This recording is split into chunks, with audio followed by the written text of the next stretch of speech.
اعوذ باللہ من الشیطان الرجیم، بسم اللہ الرحمن الرحیم۔ شروع اللہ تعالیٰ کے بابرکت اور پاک نام سے جو اپنے بندوں پر بہت ہی زیادہ اپنے حبیب پاک کے صدقے ہمیشہ سے ہم سب پر رحمت خاص فرمانے والے ہیں۔ کچھ تھا حکیم بابا سیف اللہ کی طرف سے میرے تمام دوستوں کو السلام علیکم ورحمۃ اللہ وبرکاتہ۔ جی تو دوستو، آج میں خاص طور پر اپنے ان بھائیوں سے، ان دوستوں سے مخاطب ہوں جن کی عمر تقریباً 40-50 سال ہو جاتی ہے، تو خاص طور پر انہیں قوت باب کمزوری جو ہے وہ محسوس ہونا شروع ہو جاتی ہے، جس کی وجہ سے ان کے نفس میں ڈھیلا پن بھی ہو جاتا ہے اور پھر ان کو جو ہے ٹائمنگ بھی نہیں ہوتی، یا ان کو جو ہے نا مادہ بھی ان کا بننا کم ہو جایا کرتا ہے۔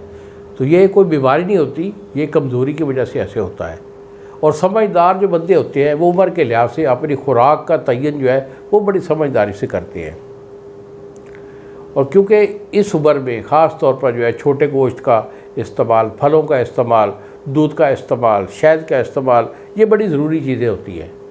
تو اسی ریلیٹڈ میں آپ کو ایک اچھا سا ایک فارمولہ دینے والا ہوں، اگر اسے آپ اپنی لائف میں ہمیشہ شامل رکھیں گے تو انشاءاللہ کبھی بھی آپ کو جو ہے نا قوت باب میں نہ تو کمزوری آئے گی، یعنی مادہ بھی بنتا رہے گا، اور آپ کی ٹائمنگ جو ہے اور انتشار وہ بھی بالکل ٹھیک رہے گا۔